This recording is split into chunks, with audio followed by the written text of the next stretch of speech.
Salut à tous, on se retrouve aujourd'hui pour parler du Paris Saint-Germain ce jeudi 29 septembre et on commence tout d'abord avec les photos de l'entraînement pour préparer le match après-demain contre l'OGC Nice. Donc tout d'abord on peut voir les deux Espagnols, Fabien Ruiz avec Juan Bernat, on peut voir un autre Espagnol, bien sûr Sergio Ramos, le défenseur parisien. Donc les photos, donc c'est les photos d'aujourd'hui, d'hier ou même d'avant-hier, voilà, de l'entraînement. On peut voir aussi Nordi Mukele, on peut voir aussi Kylian Mbappé après voilà, la trêve internationale avec l'équipe de France, bien sûr les deux retours avec le groupe parisien. On peut voir aussi Hugo Ekitike. N'oubliez pas qu'Hugo Ekitike devrait avoir plus de temps de jeu d'après Christophe Galtier. Il avait dit ça après la trêve internationale, il devrait jouer beaucoup plus. Donc on verra bien sûr s'il va respecter ou non ce qu'il a dit Christophe Galtier par rapport aux jeunes parisiens. On peut voir aussi Renato Sanchez ou même tiens, les deux Espagnols qu'on a parlé tout à l'heure. Pour revenir les gars sur Renato Sanchez, qui est blessé quand même depuis quelques temps. Également Marco Verratti, et ça c'est une bonne nouvelle pour Paris, parce que Renato Sanchez et Marco Verratti devraient être présents pour la rencontre face à Benfica la semaine prochaine en Champions League, ce déplacement très compliqué du côté du Benfica. Donc ces deux joueurs normalement incertains, ils devraient être présents. Bon, je ne sais pas s'ils seront dans le groupe du PSG pour le match contre Nice, mais ils devraient être présents pour le match de Champions League semaine prochaine. Et une dernière photo de l'entraînement, n'oubliez pas Keylor Navas, c'est qu'on ne le voit plus trop maintenant vu qu'il n'y a plus de rotation. Voilà, c'est le gardien numéro 2, et bien sûr toujours présent à l'entraînement, le gardien parisien.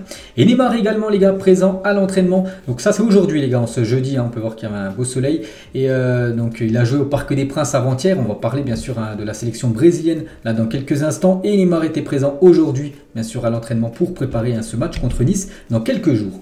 Et le PSG est de retour au Parc des Princes ce samedi, parce que regardez le programme du Paris Saint-Germain. Voilà, la trêve internationale c'est fini. Et PSG Nice, donc c'est samedi soir 21h avant ce match, Benfica Paris programmé, c'est la semaine prochaine, le 5 octobre à 21h. Il y aura ce Reims PSG semaine prochaine, puis après le PSG Benfica, le match retour, puis après il y a ce PSG Marseille, Ajaccio PSG, et il y a même une autre affiche les gars, le PSG contre l'équipe de l'Estac de Troyes. On peut voir que sur le Twitter officiel du PSG, donc l'horaire et la date ça a été fixé, donc ça sera le samedi 29 octobre à 17h, ça sera un samedi à 17h ce match contre l'équipe de Troyes. On va parler et on va revenir sur la trêve internationale. On va faire le bilan de tous les joueurs parisiens, ce que ça a donné bien sûr avec leur équipe nationale. On commence tout d'abord avec la sélection brésilienne qui jouait contre la Tunisie. C'était avant-hier, c'était au Parc des Princes, le stade du PSG. Donc le Brésil de Neymar et Marquinhos était en démonstration ce mardi soir au Parc des Princes en l'emportant très largement face à la Tunisie en match amical. Une belle victoire 5-1 de cette équipe brésilienne. Et on peut voir deux Parisiens qui ont commencé titulaires cette rencontre côté brésilien. Donc Marquinhos le défenseur et Neymar bien sûr le numéro 10, le leader on peut dire de cette équipe brésilienne. Donc voilà, victoire du Brésil à domicile, enfin pour les deux parisiens bien sûr, Neymar et Marquinhos. Donc quelques photos des deux, donc tout d'abord Neymar, on peut voir aussi Marquinhos. Et donc Neymar avant le match il a dit un jour très spécial pour moi, jouer avec ma sélection à la maison. Voilà, que demander de plus bien sûr, donc il va retrouver ce Parc des Princes après-demain bien sûr contre l'équipe de Nice. Et Neymar les gars, il a été buteur, un but inscrit sur penalty. On sait qu'il est très bon dans ce domaine de tirer les pénaltys. De nouveau un penalty parfaitement tiré par le joueur Neymar, et du coup ça lui fait un but de plus cette saison. Et cette saison c'est 12 buts, 10 passes D en 13 matchs, donc il est impliqué sur 22 buts en 13 matchs quand même Neymar. Donc c'est un grand Neymar en ce début de saison. Et Neymar avec son but avec la sélection brésilienne avant-hier, donc déjà c'est son 75e but inscrit avec la Seleção. Donc il revient à 2 unités de battre le record du roi Pelé. Pelé le meilleur buteur de la sélection brésilienne, 77, et Neymar est également, actuellement à 75, donc il pourrait certainement peut-être dépasser ou aussi dépasser le record de Pelé peut-être à la Coupe du Monde, parce que là il n'y aura plus de matchs pour le Brésil avant bien sûr ce début de cette Coupe du Monde. Donc Neymar buteur, donc il a célébré en dansant avec ses collègues on peut dire brésiliens. Donc voilà quelques photos de Neymar sur la pelouse du côté du Parc des Princes avec la Seleção tout simplement. Regardez cette puissance de cette photo les gars, avec le Parc des Princes derrière, Neymar bien sûr qui vient voir tous ses collègues après son but. Neymar en train de tirer aussi un corner, un magnifique image avec le Parc des Princes juste derrière. Donc voilà quelques photos sur Neymar, mais bon, il a poussé un coup de gueule Neymar à la fin du match. Pourquoi? Parce qu'il a reçu de nouveau un carton jaune. Il en a marre de prendre des jaunes. J'ai fait une faute, ma première du match, je prends directement un jaune, c'est dur, je subis 5-6 fautes fautes par match. Avec moi, tout est différent. J'ai subi une faute en deuxième période alors qu'on était en contre-attaque. Le gars m'attrape et n'a même pas eu de carton jaune. Donc il comprend pas pourquoi lui, à chaque fois qu'il fait une faute direct, il prend un jaune alors que souvent lui il est taclé et les joueurs ne prennent pas de jaune quand il prend des tacles. Donc c'est vrai que ça c'est quand même un gros point d'interrogation des arbitres. Thiago Silva, les gars, l'ancien parisien sur Neymar, il a dit il est incroyable, c'est un magicien cette année, il a pu bien se préparer pendant ses vacances. J'étais avec lui au Brésil, je l'ai vu, j'espère qu'il va continuer avec cette mentalité et avec la santé pour la Coupe du Monde bien sûr, de voir un Neymar performant avec la Coupe du Monde et nous on espère bien sûr avec le PSG surtout pour la deuxième partie de saison, là on parle des gros matchs de Champions League. Ricardo Kaká sur Neymar, donc Neymar va être le leader du Brésil au Qatar 2022 mais il est très important qu'il ait des joueurs comme Vini à ses côtés. Lors de la Coupe du Monde 2018, Neymar était le protagoniste absolu, mais maintenant nous avons Vini, Rafinha, Richarlison, même Anthony du côté de cette sélection brésilienne pour épauler tout simplement le numéro 10 brésilien. On revient sur Thiago Silva par rapport à son retour du côté du Parc des Princes. C'était bien de revenir ici, de jouer au parc où j'ai été très heureux, j'ai beaucoup de reconnaissance et c'était bien de jouer avec Marquinhos, cette doublette de défenseur du côté du PSG il y a quelques saisons. Bon, Marquinhos toujours défenseur du côté de Paris, mais on sait que Thiago Silva a quitté le club depuis 2 ans. On va parler cette fois-ci de l'Argentine, de Léo Messi, et l'Argentine jouait contre la Jamaïque et du coup c'est une belle victoire des Argentins, 3-0. Donc l'Argentine et Lionel Messi s'est imposé 3-0. Donc Léo Messi, les gars, a été double buteur dans cette rencontre qui se déroulait du côté des États-Unis. Donc il est rentré en cours de jeu à la 56e minute parce que il était malade en gros avant la rencontre. Bon, ça ne l'a pas empêché de jouer. Donc il est rentré à la 56e minute et il inscrit un doublé 87e et 89e minute, un but inscrit sur coup franc. Voilà une petite photo du coup franc de Léo Messi pour le 3e but de l'Argentine. C'est dans le petit arc de cercle devant la surface de réparation. Et le gardien de la Jamaïque n'a rien pu faire bien sûr. Et du coup sur ces 2 matchs, Léo Messi, c'est 2 matchs avec l'Argentine, 4 buts et une passe D. Donc incroyable bien sûr. Léo Messi, donc doublé contre la Jamaïque, doublé contre le Honduras. Il avait marqué un quintuplé contre l'Estonie et un but contre le Venezuela. Donc en gros là c'est tous les buts qu'il a pu marquer avec l'Argentine sur cette année 2022. Il lui reste encore quelques matchs à disputer bien sûr, déjà 3 minimum avec la Coupe du Monde et peut-être les autres bien sûr si l'Argentine va plus loin dans cette Coupe du Monde. Et toujours avec Messi, donc cette saison c'est du lourd, donc 13 matchs, 10 buts et 8 passes D depuis août. Et si on prend ces stats en compte depuis le début de l'année 2022, la club plus sélection c'est 35 matchs, 21 buts et 20 passes D bien sûr pour le joueur Léo Messi. Et avec son doublé, donc il amène son total à 90 buts inscrits en 165 matchs avec cette sélection argentine, bien sûr le meilleur buteur de l'histoire de l'Argentine, Léo Messi. Et actuellement il a la 3e position des meilleurs buteurs des sélections nationales de l'histoire du football, derrière Ali Daoui 109 buts et Cristiano Ronaldo 117 buts avec le Portugal. Et toujours avec Léo Messi, donc il intègre ce cercle très fermé, on va dire, des joueurs ayant 100 victoires avec leur sélection. Donc avec cette victoire de plus contre la Jamaïque, donc c'est sa 100e victoire avec l'Argentine. Donc on peut voir tous les autres joueurs qui ont au moins 100 victoires. On peut voir par exemple un certain Sergio Ramos, défenseur du PSG. En plus c'est lui le recordman à 131 victoires avec la sélection espagnole. Et toujours avec Messi les gars, donc quand il a marqué son premier but, sur les 2 inscrits contre la Jamaïque, donc un supporter est rentré sur la pelouse pour avoir un autographe de Léo Messi en plein match, incroyable, donc il a eu le temps un peu de lui faire un petit autographe, mais bon on peut voir qu'il a été surpris bien sûr que ce supporter se jette sur lui pour lui demander l'autographe. Donc on a pu le voir ce supporter à la fin du match, on peut voir que Messi avait juste eu le temps de faire une barre en gros, il voulait faire Léo, donc le L du Léo, mais bon il n'a pas eu le temps bien sûr vu qu'après les stadiers sont sautés bien sûr sur cette personne qui est rentrée sur la pelouse. Et toujours avec les autographes, donc Francisco Ranieri, joueur de l'Inter Miami, s'est fait tatouer l'autographe de Lionel Messi sur son bras. C'est le plus beau jour de ma vie, j'ai réalisé un rêve, j'ai rencontré mon idole, le GOAT, une personne incroyable sur et en dehors du terrain, mon exemple à suivre. Donc vu que je dis l'Argentine a joué ce match aux États-Unis, du coup voilà ce jeune joueur de l'Inter Miami a pu prendre une photo avec Léo Messi, vu qu'ils étaient en train de s'entraîner dans le stade de l'Inter Miami. Et du coup, il a fait le tatouage. Voilà, il a demandé au tatoueur de faire un tatouage sur la signature de Léo Messi. On peut voir que Messi, les gars, a rencontré Gonzalo Higuaín, son ancien collègue du côté de l'Albiceleste, du côté du stade de l'Inter Miami. On continue avec les autres matchs. Il y avait aussi le Portugal contre l'Espagne. Il y avait pas mal de joueurs du PSG qui disputaient cette rencontre. À Carlos Soler et Sarabia côté espagnol, et Nuno Mendes, Danilo et Vitinha côté portugais. Et c'est les Espagnols qui se sont imposés 1-0 dans cette rencontre. Donc quelques photos du match. Donc là, on peut voir par exemple comment dire, Nuno Mendes, on peut voir aussi Danilo Pereira. Et concernant ces deux qui ont été plutôt bons à l'heure de cette rencontre, j'ai pas vu le match, mais d'après les médias portugais, donc Mendes et Pereira particulièrement félicités par les médias portugais par rapport à leur prestation contre l'Espagne malgré la défaite du Portugal. Il y avait aussi la Hongrie contre l'Italie de Donnarumma, et l'Italie s'est imposée 2-0.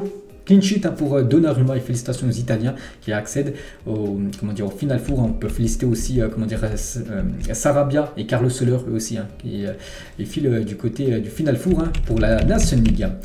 Et il y avait aussi le Maroc de Achraf Hakimi qui joue un match amical contre le Paraguay. Score final 0-0 entre ces deux équipes. Et du coup, voilà, c'est la fin de la trêve internationale. On va juste faire le bilan, nous, sur la triplette offensive, la MNM.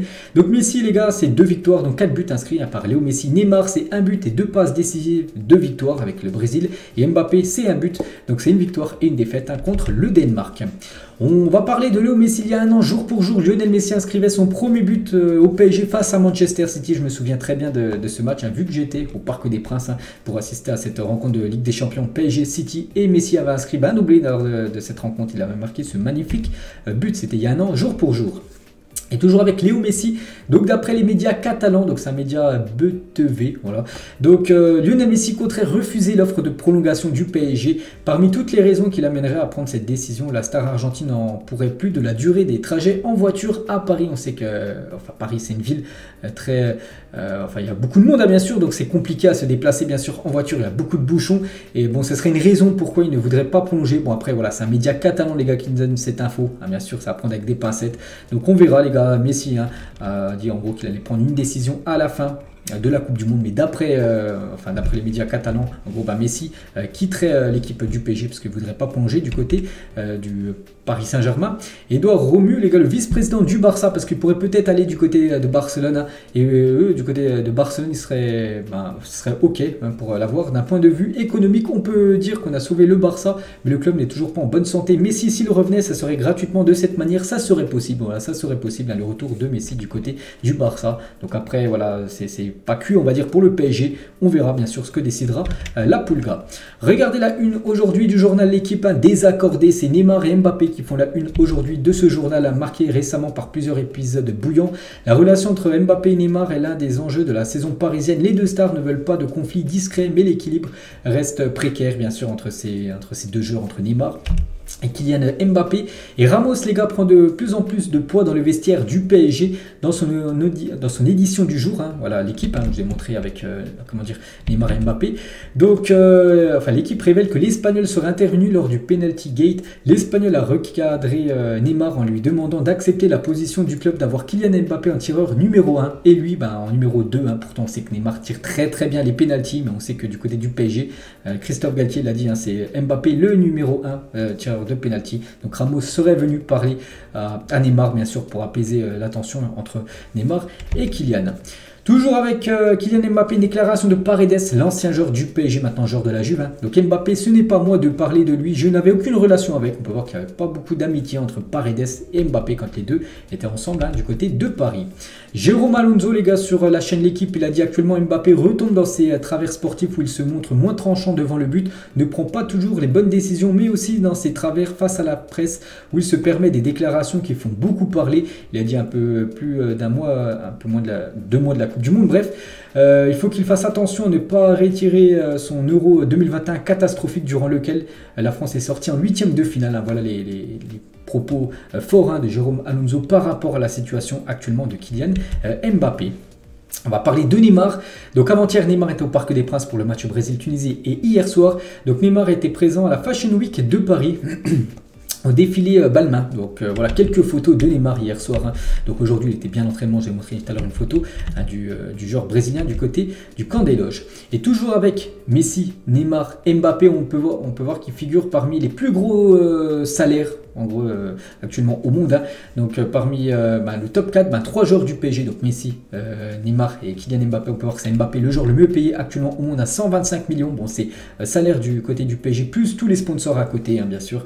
Donc c'est le jackpot bien sûr pour la triplette offensive de Paris niveau argent. On peut voir la une aujourd'hui du journal Libération et le patron du PSG au cœur d'un scandale chantage service et les clés USB à la une de Libération ce jeudi 29 septembre. C'est quand même le président du Paris Saint-Germain en une. Donc un entrepreneur franco-algérien a été retenu pris en prison durant plusieurs mois au Qatar car il aurait détenu des documents compromettants pour Nasser. L'affaire est complexe, torture, chantage, service et accord secret. Donc voilà ce qu'on peut voir aujourd'hui en une du journal Libération. Donc voilà, concernant Nasser. Et toujours avec Nasser par rapport au FC Barcelone, il a dit l'UEFA doit faire quelque chose pour le Barça et ses leviers économiques levés lors du dernier mercato. Si l'UEFA le permet, les autres équipes feront de même. L'UEFA, son règlement, elle va analyser la situation concernant cette équipe de Barcelone. On va parler de Julien Fournier dans l'After RMC, c'était hier soir. Donc Julien Fournier, c'est l'ancien directeur sportif de Nice, donc il côtoyait Christophe Galtier, donc c'est l'ancien coach de Nice. Si j'explique les vraies raisons pour lesquelles on s'est engueulé avec Christophe Galtier, il ne rentrerait plus dans un vestiaire en Europe. Et lors de son passage à Nice, Christophe Galtier aurait interdit à ses joueurs de pratiquer le jeûne du Ramadan. D'autres comportements étaient également irrités des personnes au club. Donc voilà, ça partait quasiment au clash, on peut dire, Galtier, lors de ces derniers jours du côté de l'EGC Nice. On va parler d'un ancien entraîneur du côté de Paris, c'est Thomas Tuchel. Et le jour où Marco Verratti avait croisé Thomas Tuchel en boîte de nuit, dans le plus grand des hasards, c'est incroyable. En 2018, Verratti avait été surpris par son entraîneur en boîte de nuit, et ce à quelques jours d'un choc PSG-Liverpool de la plus grande importance. Donc tous deux choqués de se retrouver l'un en face de l'autre. Les deux hommes ont alors échangé quelques mots. Donc Tuchel, il a dit à Verratti, ce n'est pas sérieux Marco, je te remplace pour te reposer parce qu'il y a Liverpool mercredi. C'était le week-end avant, puis mercredi, mais ce match PSG, Liverpool. Donc en gros il a dit je vais te mettre remplaçant parce que voilà, t'es en boîte, ça se fait pas. Et Verratti il a dit oh ça va, j'allais partir, mais toi non plus, ce n'est pas sérieux, tu es le coach, tu dois montrer l'exemple. Quelques jours plus tard, donc lors de ce fameux PSG Liverpool, Paris Saint-Germain s'est imposé 2-1. Verratti avait été titulaire et il avait livré une magnifique prestation. Et un entraîneur qui aurait pu être entraîneur du PSG, et c'était en 2013, André Villas-Boas révèle avoir été approché par le PSG. Donc Tottenham exigeait environ 17 millions d'euros parisiens pour libérer le technicien portugais. De plus, André Villas-Boas a confié que beaucoup de choses n'allaient pas dans l'approche parisienne pour essayer de signer tout simplement l'entraîneur portugais. Du coup, il n'avait jamais signé du côté de Paris. Des nouvelles de Presnel Kimpembe qui est actuellement à Doha au Qatar. Donc il est forfait au minimum jusqu'au 25 octobre prochain. Donc on a encore un mois d'indisponibilité pour Kimpembe. Donc le joueur est encore à l'hôpital Aspetar de Doha pour soigner sa blessure et son retour à Paris n'a toujours pas été planifié. Donc voilà, il devrait peut-être revenir début novembre. Kimpembe, bon rétablissement à lui. On va parler d'un défenseur qui n'appartient pas au PSG, mais il pourrait être un joueur du PSG, peut-être en janvier. Donc des vrais doutes existent sur la prolongation de Skriniar à l'Inter. Le joueur écoutera attentivement l'offre du Paris Saint-Germain en janvier. On sait que le PSG le voulait l'été dernier, du coup ça s'est pas fait. Le PSG va revenir à la charge pour Milan Skriniar, et le PSG serait prêt à proposer 30 millions d'euros pour recruter le défenseur Milan Skriniar. Abdou Diallo, les gars, lui aussi un défenseur, c'est un défenseur du PSG, il a quitté le club pour aller du côté de Leipzig. À propos de son départ du PSG, il a dit je sentais que j'arrivais au bout de quelque chose et que je ne comptais pas rester au club pour rester et surtout servir à rien, vu qu'il sentait qu'il n'allait pas jouer. Donc j'avais envie d'être important dans un projet, c'est pour ça qu'il a pris la décision de quitter Paris pour prendre la direction du championnat allemand. 5 maillots dédicacés uniques du PSG sont proposés lors de la vente aux enchères à New York qui se déroule actuellement en ligne jusqu'au 29 septembre. Donc jusqu'à ce soir minuit les gars, vous pouvez acheter des maillots dédicacés. Donc c'est mis en enchère tout simplement. Donc voilà, d'infos à retrouver sur le site officiel du PSG. Toujours avec Paris, la collection Parc des Princes est disponible sur notre store psg.fr, le site officiel du club, à la boutique officielle. Vous pouvez retrouver voilà, les pulls ou même les maillots Parc des Princes. On va parler du jeu FIFA les gars, et FIFA 23 sort officiellement demain le 30 septembre. Et la progression de Hugo Ekitike sur FIFA 23, donc il a la meilleure progression du jeu, plus 15. Donc l'ancien joueur de Reims qui avait 61 en note générale la saison dernière, donc là il monte à 76, donc maintenant nouveau joueur bien sûr. Du côté du PSG, on peut voir aussi les graphismes parfaits quand même sur FIFA 23, impressionnant. Sur Léo Messi, on peut voir aussi une jaquette version PSG, même si la jaquette officielle c'est un joueur du PSG vu que c'est Kylian Mbappé, mais par exemple la jaquette on va dire Neymar en train de faire sa célébration. Voilà, donc plutôt pas mal bien sûr cette jaquette. Et toujours avec FIFA 23, on peut voir 3 Parisiens parmi le 11 des meilleurs joueurs par poste, donc Neymar, Messi et aussi Marquinhos en défense centrale. Et toujours avec voilà, ce jeu, hein, FIFA 23, FUT 23, bref. Donc l'équipe de la semaine numéro 2 est sortie et un Parisien est dedans les gars. Je cherche, voilà, c'est le deuxième hein, tout en haut. C'est Marquinhos, hein, le défenseur du PSG Marquinhos, avec son but qu'il avait inscrit contre le Ghana un vendredi dernier. Donc il figure hein, parmi les meilleurs joueurs du week-end dernier. Donc là c'était avec les sélections. Et on finit les gars cet épisode aujourd'hui. On va juste féliciter les filles hein, parce qu'hier elles jouaient un match retour pour se qualifier hein, pour la Ligue des Champions phase de poule. Elles se sont imposées 2-0 aux Pays-Bas hier. Elles avaient gagné déjà le match aller. Donc voilà, c'est une qualification méritée des Parisiennes. Donc elles seront bien sûr en phase de poule hein, pour cette prochaine édition de la Ligue des Champions. Donc voilà les gars tout ce qu'il y avait à dire concernant le PSG. Donc nous on se retrouve lundi pour le prochain numéro. On parlera bien sûr de ce PSG Nice et aussi on commencera à parler de ce Benfica Paris prévu semaine prochaine. Allez, je vous laisse, bonne journée à vous et à plus tard.